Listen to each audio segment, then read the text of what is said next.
दोस्तों एक बार फिर आपका स्वागत है, अभिनंदन है आपके अपने YouTube channel Aryan institute Allahabad में। दोस्तों जैसा कि आप बोर्ड पर देख पा रहे हैं, आज एक बार फिर आपसे बात करने वाले हैं UP DElEd online admission form 2022 पर। दोस्त इसके संदर्भ में कुछ महत्वपूर्ण बातें आज आपके समक्ष यहाँ रखूंगा।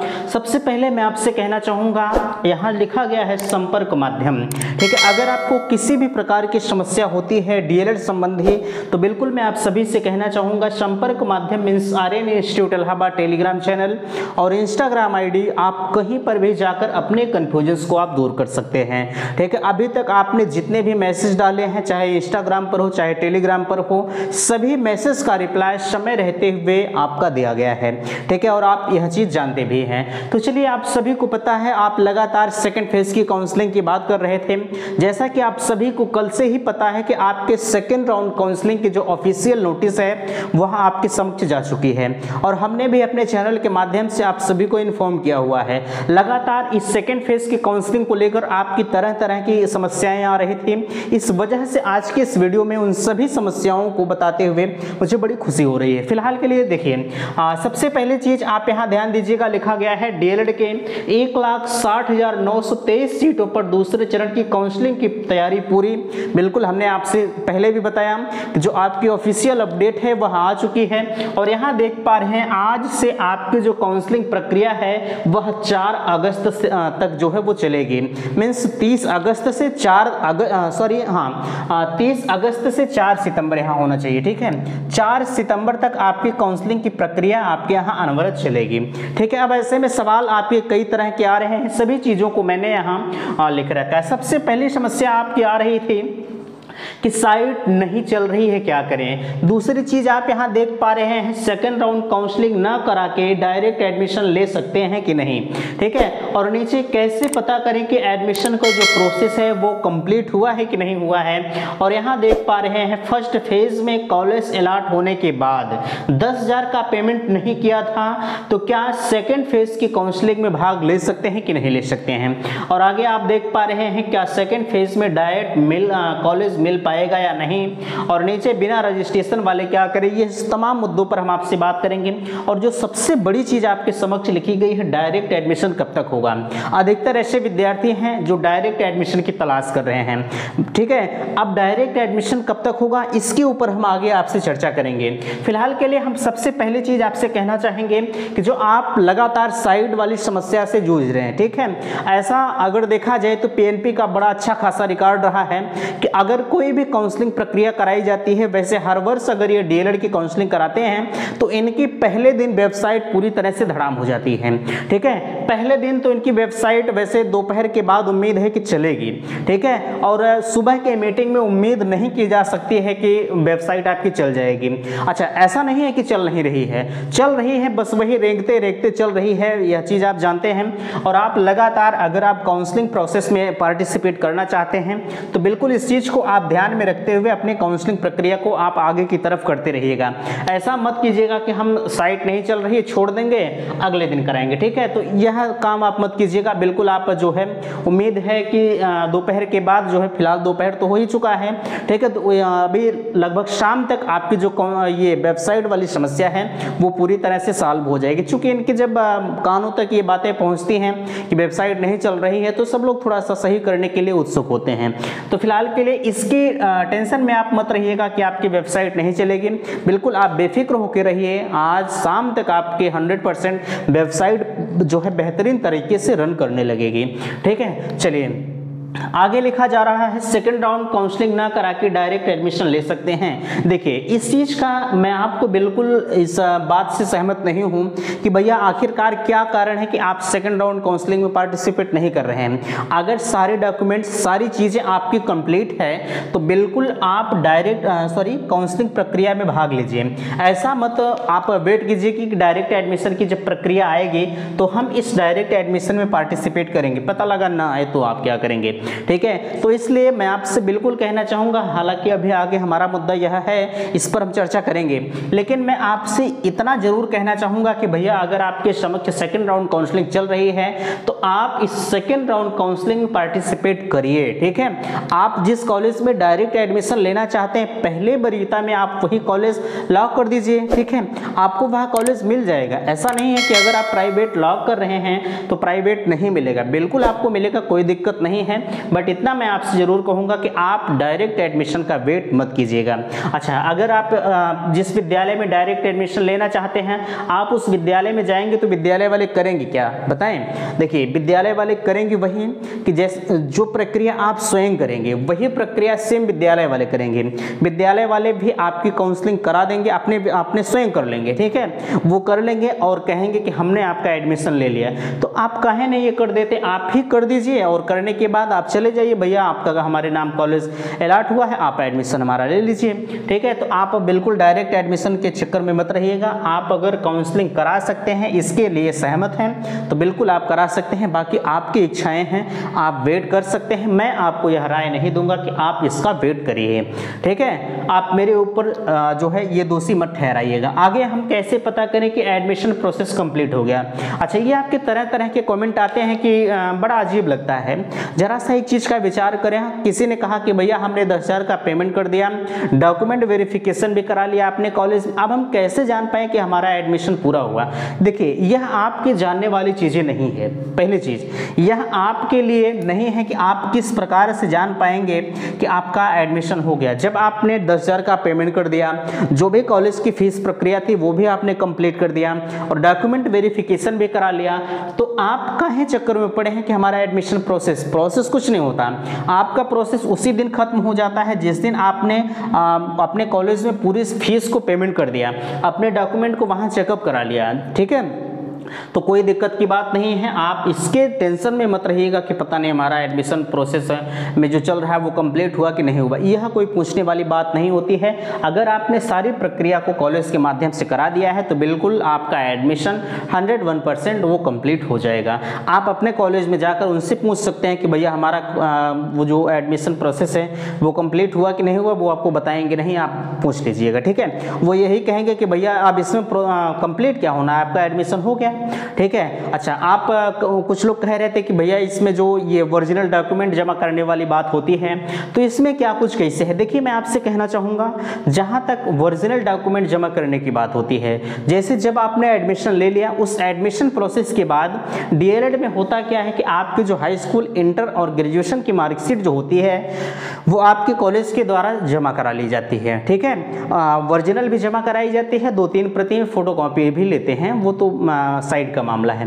हम बात करते हैं आपके ओरिजिनल डॉक्यूमेंट पर। ठीक है, तो वो जो ओरिजिनल डॉक्यूमेंट आपका जमा कराते हैं, जैसे आप अपने घर पर रखे रहते हैं वैसे सेम वो भी आपने जो है विद्यालय में रखे रहते हैं। कुछ लोग कहते हैं कि डाइट चले जाते हैं, डाइट वेट नहीं जाती है।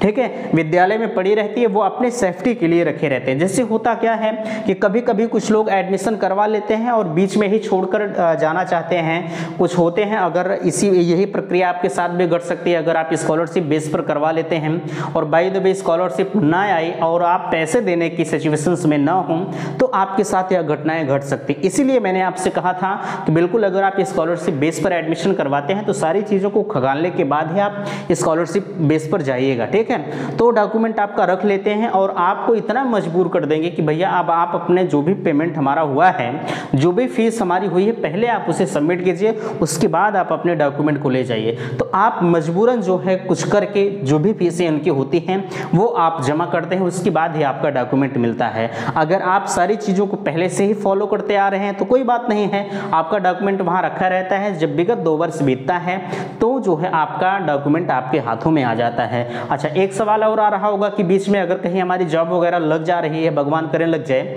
ठीक है, तो क्या हमारा डॉक्यूमेंट नहीं देंगे? देंगे। ठीक है, वो देते हैं। कुछ किसी कॉलेज वाले होते हैं, आपसे एफिडेविट वगैरह लेते हैं या कुछ एप्लीकेशन लेते हैं, उनकी जो भी प्रोसेस होती होंगी, तो ये तमाम तरह की चीज़ें लिखवा कर आपका डॉक्यूमेंट कुछ दिनों के लिए दे देते हैं। उसके बाद जब आप कहे रहेंगे तो फिर ले जाकर आप उन्हें सबमिट कर दीजिए, आपका डॉक्यूमेंट मिल जाता है। ठीक है, कोई घबराने की बात नहीं होती कि हमारा जमा हो गया अब नहीं मिलेगा, डाइट वेट नहीं जाता, कोई कहे तो झूठ है। ठीक है, चलिए आगे हम बात करते हैं फर्स्ट फेज में कॉलेज अलॉट होने के बाद 10,000 का पेमेंट नहीं किया था तो क्या सेकंड फेज में भाग ले सकते हैं? बिल्कुल, मैं आपसे कहना चाहूँगा कुछ लोग इस कंडीशन में भी हैं कि जिन्होंने फर्स्ट फेज में काउंसलिंग कराया, कॉलेज भी अलॉट हुआ और 10,000 का पेमेंट नहीं किया, तो उनका कहना है कि क्या हम सेकंड फेज में भाग ले सकते हैं? तो बिल्कुल मैं आपसे कहना चाहूँगा आप सेकंड फेज में 101% भाग ले सकते हैं, आपको कोई दिक्कत नहीं है। ठीक है, आप बिल्कुल आज से आपकी काउंसलिंग स्टार्ट है, आप जो है काउंसलिंग प्रक्रिया में पार्टिसिपेट करिएगा। लेकिन दुविधा उनके ऊपर है जिन्होंने काउंसलिंग भी कराया है, कॉलेज भी अलॉट हुआ और 10,000 का पेमेंट भी उन्होंने कर दिया था। तो इस चीज़ पर थोड़ा सा कन्फ्यूजन मुझे भी है, चूंकि जिस चीज़ का कन्फ्यूजन रहे वो साफ चीज़ें आपके समक्ष अगर रख दी जाए तो ठीक होती है। ठीक है, जैसे भैया हम अपने ऊपर बहुत बड़ा यश नहीं प्राप्त करना चाहते हैं कि हम बहुत बड़े ज्ञाता हैं। ठीक है, इस चीज़ का हमें भी थोड़ी सी दुविधाएं हैं कि अगर आपने 10,000 का पेमेंट कर दिया है, पहले भी पीएनपी ने साफ तौर पर कहा है कि अगर आपके नाम कॉलेज अलॉट हो जाता है और आप 10,000 का पेमेंट कर देते हैं तो आप किसी दूसरे विद्यालय में नहीं जा सकते हैं। ठीक है, तो वही प्रक्रिया यहाँ है, अगर आपने 10,000 का पेमेंट कर दिया है और एडमिशन नहीं लिया है तो आप अगर इस सेकेंड राउंड काउंसलिंग में जाइएगा, अगर खुल जाता है आपका तब तो आप पार्टिसिपेट कर सकते हैं, अन्यथा की स्थिति में आप पूरे डीएलएड की प्रक्रिया से बाहर हो जाएंगे। आप वेट करेंगे किसका? डायरेक्ट एडमिशन का। अगर इसमें भी हो जाता है तो ठीक है, नहीं तो भगवान जाने। ठीक है, इस वजह से अगर आपने फीस नहीं पेमेंट किया है तो बिल्कुल आप सेकेंड राउंड की काउंसलिंग में भाग ले सकते हैं, कोई समस्या आपको वहां उत्पन्न नहीं होगी। ठीक है, इतनी बातें आपको समझ में आई होंगी। अच्छा, किसी ने पूछा था कल कि भैया क्या डाइट में जो है ये हॉस्टल वगैरह मिलता है कि नहीं मिलता है? तो देखिए मैं आपसे कहना चाहूँगा, जहाँ तक डाइट में हॉस्टल की बात है, यह जब आप जिस डाइट में जाइएगा उसके बाद ही वहाँ पता चल पाएगा कि डाइट में हॉस्टल मिलता है कि नहीं मिलता है। ठीक है, यह कोई पूछने वाली बात नहीं होती है कि भैया क्या डाइटों में हॉस्टल मिलता है कि नहीं मिलता है। हो सकता है कहीं मिल रहा हो, कहीं ना मिल रहा हो। तो अभी हम आपसे कह दें कि मिलता है तो मेरी बातें गलत हो जाएंगी, पता लगा आपको ना मिले तब। ठीक है, तो इस वजह से जहाँ भी आपका एडमिशन वैसे गवर्नमेंट कॉलेज होता है, उम्मीद होती है कि मिलेगा। ठीक है, बहरहाल मैं इस बात को लेकर बिल्कुल श्योर नहीं हूँ कि हर डाइट में हो सकता है, हो या ना हो, दोनों सिचुएशंस हो सकती हैं। इस वजह से आपका जहाँ भी एडमिशन हो रहा है डाइट या प्राइवेट, आप वहाँ जाइएगा, वहाँ से आप पता कीजिएगा कि यहाँ हॉस्टल मिलता है कि नहीं मिलता है। ठीक है, चलिए यहाँ हम बात करेंगे आपसे क्या सेकेंड फेज में डाइट कॉलेज मिलेगा। देखिए मैं आपसे कहना चाहूँगा, जहाँ तक डाइट कॉलेज की मिलने की संभावनाएं हैं, आपकी 1,70,107 विद्यार्थियों को एडमिशन प्रक्रिया में भाग लेना है इस सेकेंड फेज की काउंसलिंग में। ठीक है, और जो पहले का आंकड़ा था वो 750 सीटें वो डाइट की खाली थी। मैं मान लूँ कि 1,000 सीटें डाइट की खाली हैं। हम 1,000 सीटें इसलिए मांग रहे हैं कि हो सकता है जो फर्स्ट फेज की काउंसलिंग हुई है उसमें कुछ लोगों ने डाइट में एडमिशन लिया होगा और कुछ लोगों ने नहीं लिया होगा, कुछ लोग बीएड की तरफ चले जाएंगे, तो इस वजह से 1,000 का आंकड़ा हम मान रहे हैं। ठीक है, तो अगर 1,000 आंकड़ा मान रहे हैं तो ऐसा भी नहीं है कि आपकी मेरिट बहुत लो है और आपको डाइट मिल जाए। ठीक है, एक चीज़ का आप विशेष तौर पर ध्यान दीजिएगा, अगर सबकी काउंसलिंग एक साथ कराई जा रही है तो ऐसा भी नहीं है कि आप अगर प्रथम वरीयता में डाइट को डाल देंगे तो आपको डाइट मिल ही जाएगा, ऐसी कोई बात नहीं है। ठीक है, आप डाइट को लॉक कीजिएगा, अगर आपकी मेरिट डाइट के लायक होती है तब आपको डाइट कॉलेज मिल पाएगा, ऐसा नहीं है। मैं बिल्कुल इस बात को लेकर आपको जो है बताना चाहूँगा, अगर मेरिट के हिसाब से सेकेंड राउंड में भी आपको डाइट कॉलेज का या किसी भी कॉलेज का अलॉटमेंट आपके मेरिट के बेस पर ही होगा। ठीक है, अब ऐसा नहीं है कि 750 सीटें खाली हैं तो हम चाहे जिस डाइट में जाएं एडमिशन ले लें। ठीक है, होता है कहीं कहीं सीटें, जैसे हम आगरा डाइट की हमने देखा है। अब बहरहाल इतना समय नहीं होता है कि हर डाइट का मैं मेरिट देखूं, कितने मेरिट पर कौन से डाइट में एडमिशन हुआ है। तो मैं आपसे कहना चाहूँगा इनकी जो हाईएस्ट एडमिशन है वो 34 रैंक तक इन्होंने 270% तक इन्होंने एडमिशन लिया है। ठीक है, हाईएस्ट इनका 270 है और लोवेस्ट संभवतः 215 है, इस बात का थोड़ा सा कन्फ्यूजन है, लोवेस्ट इनका 215 है। ठीक है, तो इस वजह से मैं आपसे कहना चाहूँगा अगर आपकी मेरिट सेकेंड फेज में डाइट लायक होती है तब आपको डाइट कॉलेज अलॉट हो सकता है, इसमें कोई दिक्कत आपको नहीं होगी। बट आपको मैं एक बात और कंफर्म करना चाहूँगा, आप जितना अधिक अधिक से अधिक हो सके उतने अधिक से अधिक कॉलेज को लॉक कीजिएगा। जिसके पीछे कारण यह है कि भैया क्योंकि पीएनपी ने साफ तौर पर आपसे कहा है कि आप ज़्यादा से ज़्यादा कॉलेज को वरीयता दे सकते हैं। हो सकता है आपको ये कॉलेज ना मिले, मेरिट आपके इस कॉलेज लायक ना हो तो आपको इसमें लेके आएंगे, ठीक है, इसके भी लायक ना हो तो इसमें लेके आएंगे, इसके भी लायक ना हो तो इसमें लेके आएंगे। पता लगा आप इतना ही लॉक किए हैं और इस लायक आपकी मेरिट नहीं है तो आप जो है एडमिशन प्रक्रिया से बाहर हो जाएंगे, आपको कोई कॉलेज नहीं मिलेगा। तो इसलिए आप जितने अधिक से अधिक कॉलेज को लॉक कर सकते हैं उतने अधिक से अधिक कॉलेज को आप लॉक कीजिएगा, ठीक है। कॉलेज लॉक करने की कोई भी समस्या, कोई भी सीमा निर्धारित नहीं है कि आप 10 कॉलेज लॉक कीजिए, 20 कॉलेज लॉक कीजिए, जितना हो सके अधिक से अधिक कॉलेज को आप वरीयता दे सकते हैं, ठीक है। अच्छा, यहाँ एक सवाल आता है कि बिना रजिस्ट्रेशन वाले क्या करें। देखिए, बिना रजिस्ट्रेशन वाले और जिनका रिजल्ट नहीं आया है उनके लिए तो विडंबनाएं खड़ी हैं, ठीक है। अगर आपका रिजल्ट नहीं आया है तो भैया आप वैसे भी एडमिशन प्रक्रिया से बाहर हैं। अगर आप काउंसलिंग करा भी लेते हैं, काउंसलिंग कराने के बाद जो है आपका 10,000 पेमेंट करेंगे, वह 10,000 आपका डूब जाएगा। इसलिए आप रिजल्ट का वेट करें, अगर रिजल्ट आ जाता है तो ठीक है, अन्यथा की स्थिति में आप एडमिशन प्रक्रिया से बाहर हो जाएंगे।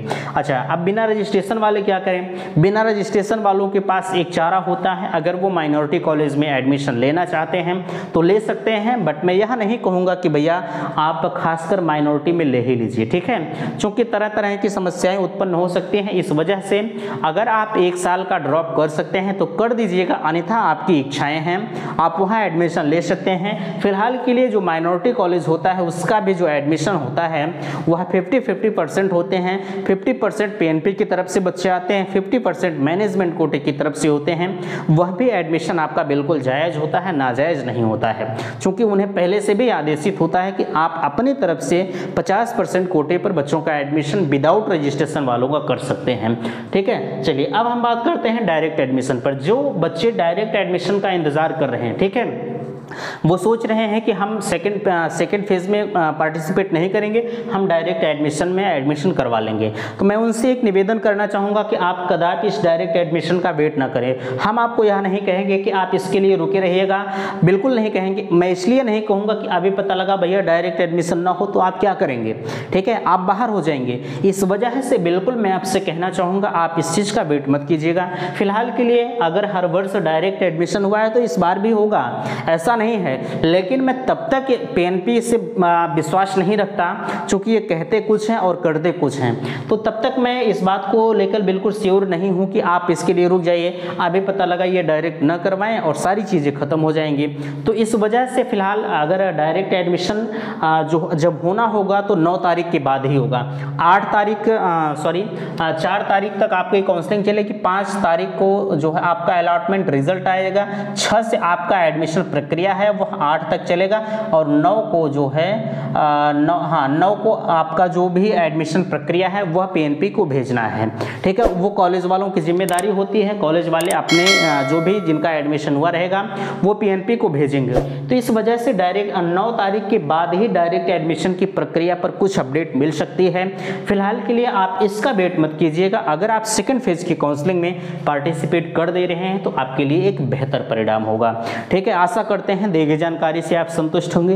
प्लीज़ अगर वीडियो पसंद आया होगा तो चैनल को सब्सक्राइब कीजिएगा और वीडियो को अपने दोस्तों में शेयर कीजिएगा। वीडियो समाप्त करते हैं। थैंक्स, धन्यवाद।